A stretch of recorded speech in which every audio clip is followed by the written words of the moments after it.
요즘 해외 군사 전문 매체를 살펴보면 북한 관련 기사에서 흥미로운 공통점이 보입니다. 미사일 각도나 핵탄두 수량이 아니라 잠수함 사진 한 장이 분석의 출발점이 된다는 점입니다. 성탄절을 전후에 공개된 북한 핵잠수함 건조 사진 역시 마찬가지였습니다. 로이터, AP, 보이스 오브 아메리카는 표현은 달랐지만 같은 질문을 던졌습니다. 북한이 내세운 핵동력 전략 유도탄 잠수함이라는 설명과 사진 속 형상이 과연 얼마나 부합하느냐는 물음입니다. 이 질문 자체가 이번 공개의 본질을 드러냅니다. 군사적 위협은 선전 문구보다 구조에서 먼저 읽히기 때문입니다. 북한은 이 잠수함을 8700톤급 핵동력 전략 유도탄 잠수함이라고 표현했습니다. 숫자만 놓고 보면 상당히 커 보입니다. 한국 해군이 운영 중인 최대 잠수함이 3600톤급이라는 점을 떠올리면 더 그렇게 느껴집니다. 그러나 외신들은 이 숫자를 곧바로 상대 비교에 올려놓습니다. 핵잠수함 세계에서 8700톤은 최상위 체급이 아니라 과도기 체급에 가깝습니다. 중국의 첫 번째 핵탄도미사일 잠수함으로 평가받는 공구이형이 약 6500에서 8000톤 수준으로 추정되고 그 다음 세대인 공구사형이 11000톤 안팎으로 평가됩니다. 미국의 오하이오급은 수중 배수량이 약 18700톤에 달합니다. 프랑스와 영국, 러시아의 주력 SSBN 역시 14000에서 24000톤급에 집중돼 있습니다. 이 비교 표 위에 북한의 8700톤은 명확히 중간 지점에 놓입니다. 외신들이 완성형 전략 핵잠이라는 표현에 선뜻 동의하지 않는 이유입니다. 그러나 외신 분석의 핵심은 체급 그 자체가 아닙니다. 사진을 본 순간 대부분의 분석가들이 동시에 주목한 지점은 따로 있었습니다. 바로 세일, 그러니까 잠수함 상부 구조물의 크기입니다. 로이터는 이 세일을 두고 비정상적으로 크다는 표현을 사용했고 AP 역시 현대 핵잠수함 설계 흐름과 어긋난 형태라고 평가했습니다. 이 세일은 단순한 외형 문제가 아닙니다. 잠수함 설계에서 세일은 저항과 소음의 집합체로 인식됩니다. 그래서 최신 SSBN일수록 세일은 작아지고 대신 선체 중앙을 두껍게 만들어 내부의 미사일과 장비를 통합합니다. 이는 미학의 문제가 아니라 생존성의 문제입니다. 외신들이 이 지점을 집요하게 파고드는 이유는 명확합니다. 북한이 왜 이런 선택을 했는지를 읽어내면 기술 수준과 전략 의도가 동시에 드러나기 때문입니다. 북한이 운영 중이거나 공개한 SLBM은 최적이 큰 편에 속합니다. 북극성 3 계열은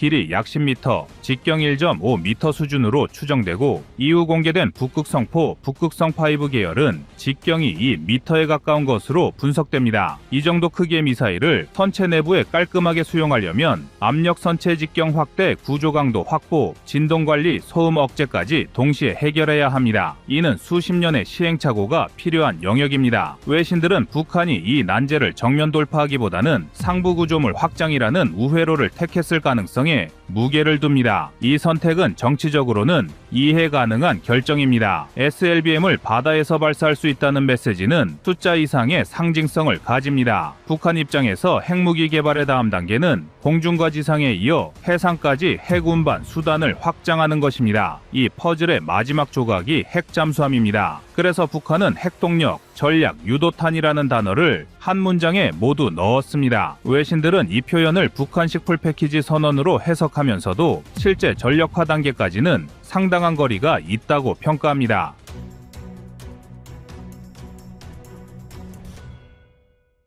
여기서 중요한 건 외신들이 북한을 과소평가하지 않는다는 점입니다. 로이터와 AP 모두 북한이 핵잠수함이라는 복잡한 체계를 설계하고 건조 단계까지 끌고 왔다는 사실 자체는 의미 있는 진전으로 인정합니다. 다만 그 진전이 곧바로 판을 뒤집는 수준이냐는 질문에는 신중합니다. 이유는 간단합니다. 핵잠수함의 가치는 화력보다 은밀성에 있고 은밀성은 구조와 통합에서 결정되기 때문입니다. 세일이 커졌다는 사실 하나만으로도 이 잠수함이 감당해야 할 소음 관리 부담은 크게 증가합니다. 이는 핵추진이라는 장점을 상당 부분 상쇄할 수 있는 요소입니다. 외신 분석을 따라가다 보면 자연스럽게 비교 대상이 등장합니다. 미국과 러시아, 프랑스의 SSBN은 모두 미사일 수량과 사거리보다 추적 회피 능력을 최우선으로 설계해왔습니다. 오하이오급의 경우 트라이던트 D5 미사일 24발을 탑재하면서도 수중 항속과 저소음 성능을 유지하기 위해 막대한 비용을 투입했습니다. 한 척당 건조 비용은 약 30억 달러, 현재 환율 기준으로 약 4조 원 안팎으로 추산됩니다. 이 숫자는 핵 잠수함이 단순한 무기가 아니라 국가 산업 역량의 총합이라는 점을 상기시킵니다. 이 지점에서 우리 시청자가 느껴야 할 감정은 공포가 아니라 기술력에 대한 평가입니다. 북한의 핵 잠수함은 위험 요소이지만 동시에 그 한계를 스스로 노출한 장면이기도 합니다. 외신들이 사진 한 장에서 이렇게 많은 구조적 질문을 끌어내는 이유는 이미 비교 기준이 머릿속에 존재하기 때문입니다. 조용함을 축적해 온 나라들과 존재감을 키우는 방식으로 문제를 해결하려는 선택의 차이입니다. 이 차이는 시간이 갈수록 더 분명해질 가능성이 큽니다. 결국 이번 공개는 북한이 어디까지 왔는지를 보여주는 동시에 한국이 지금 어디에 서 있는지를 되묻게 만듭니다. 핵잠수함은 크게 만드는 것이 목표가 아닙니다. 들리지 않게 만드는 것이 목표입니다. 외신들이 던진 질문은 바로 그 지점에 꽂혀 있습니다. 그리고 그 질문에 대한 답을 어떻게 준비해 왔는지는 더 구체적으로 알아보겠습니다. 이제 사진 밖으로 시선을 조금 더 옮겨보겠습니다. 잠수함은 조선소에서 완성되는 순간이 아니라 바다에 들어가는 순간부터 평가가 시작됩니다. 핵잠수함의 진짜 시험장은 항구가 아니라 작전 해역입니다. 외신들이 북한 핵잠수함을 두고 조심스러운 표현을 유지하는 이유도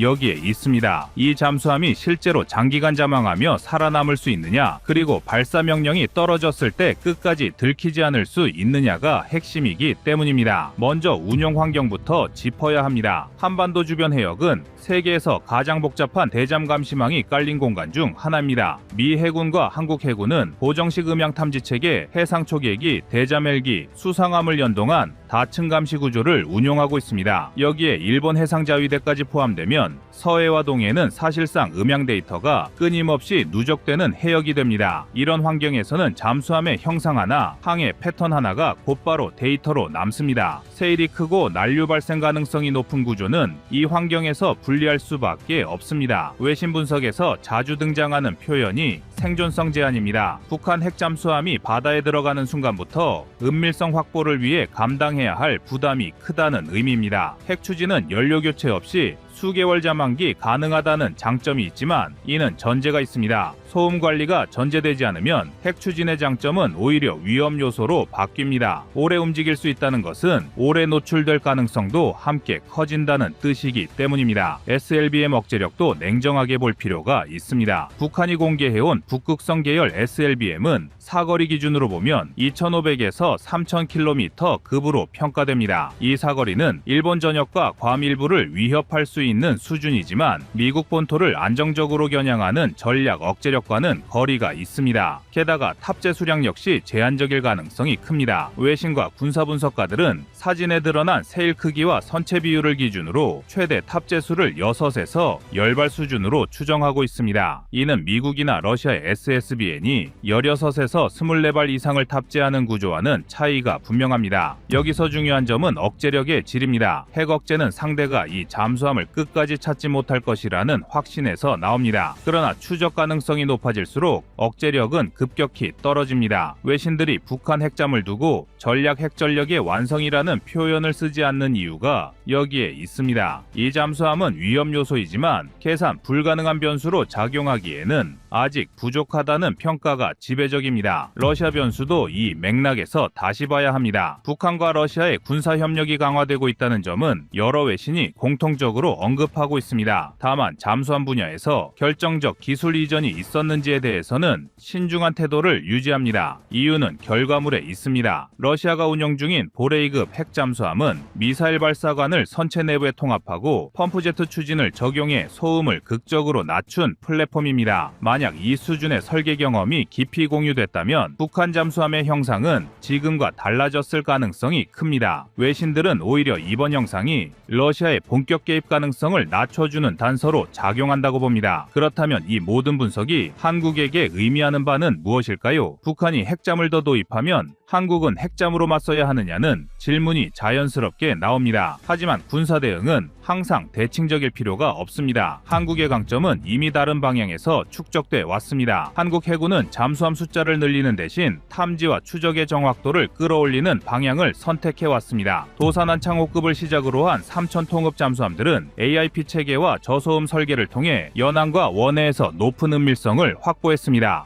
핵 추진은 아니지만 한반도 작전 환경에서는 충분한 지속성과 효율을 발휘합니다. 여기에 더해 한국은 대잠전에서 중요한 자산을 하나 더 가지고 있습니다. 바로 산업 통합 능력입니다. 선체 설계, 음향 센서, 전투체계, 배터리 기술, 추진계 국산화율을 동시에 끌어올려 왔습니다. 이는 단기간에 따라잡기 어려운 영역입니다. 북한이 구조적으로 타협한 선택을 했다면 한국은 내부를 정리하며 같은 문제를 다른 방식으로 풀어왔습니다. 이 차이는 시간이 갈수록 더 크게 벌어질 가능성이 큽니다. 결국 북한의 핵잠수함은 한국 안보 환경을 바꾸는 변수이긴 하지만 판을 뒤집는 카드는 아닙니다. 오히려 한국이 어떤 선택을 해왔는지를 되돌아보게 만드는 장면에 가깝습니다. 크게 보이게 만드는 기술과 조용히 축적하는 기술의 차이. 외신들이 사진 한 장으로 이렇게 많은 구조적 질문을 던지는 이유는 이미 답의 방향을 알고 있기 때문입니다. 이 흐름의 끝에서 중요한 건 한국은 생각보다 유리한 위치에 서 있다는 사실입니다.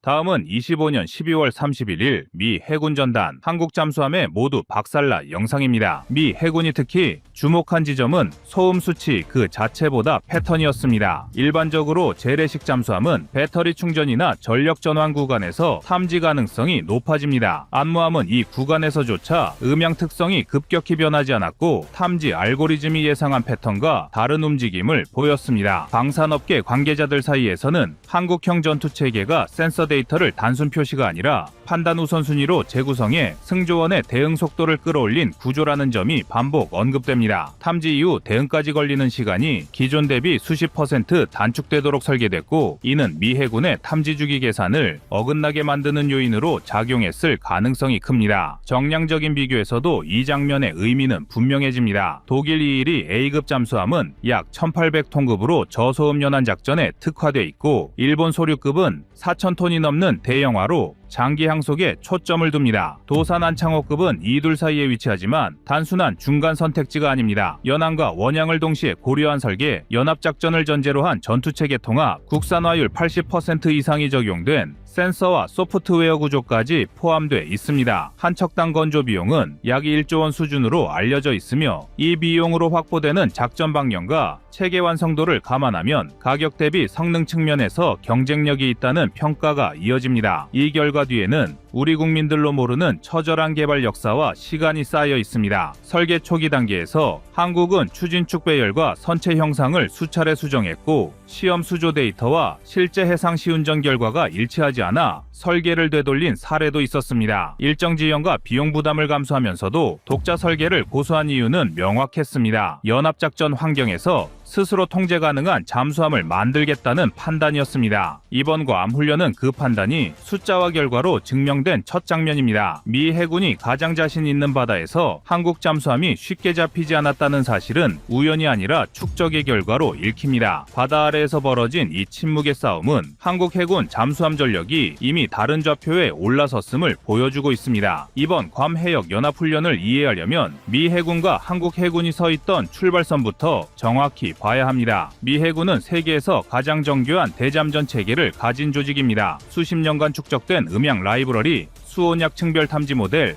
해저 지형 데이터, 그리고 이를 실시간으로 엮는 전술 알고리즘까지 갖추고 있습니다. 괌은 그 체계가 실제 작전 수준으로 운용되는 핵심 거점입니다. 세계 최강으로 일컫는 미 해군은 이 해역에서 P-8A 대잠 초계기, 이지스 구축함, 핵추진 잠수함을 동시에 투입해 탐지 확률을 극대화하는 방식으로 훈련을 설계했습니다. 더욱이 이 구조는 상대가 재래식 잠수함일수록 유리하게 작동하도록 짜여 있습니다. 반대로 한국 해군은 숫자와 물량에서 불리한 조건으로 출발했습니다. 투입된 플랫폼은 3000톤급 재래식 잠수함 단독이었고 항공전력이나 수상전력이 붙지 않은 상태에서 미 해군의 탐지망을 상대해야 했습니다. 이 대척점이 이번 훈련을 특별하게 만듭니다. 미 해군은 광역 탐지와 빠른 압박을 통해 상대를 끌어내는 구조였고 한국 해군은 최대한 오래 노출되지 않으면서 작전 목표를 달성하는 구조였습니다. 속도와 물량으로 누르는 쪽과 은밀성과 판단 속도로 버티는 쪽의 정면 대결이었습니다. 실제 훈련에서 한국 해군이 선택한 방식은 예상과 달랐습니다. 통상 재래식 잠수함은 저속 자망과 정지 상태를 반복하며 탐지를 회피합니다. 그러나 암무함은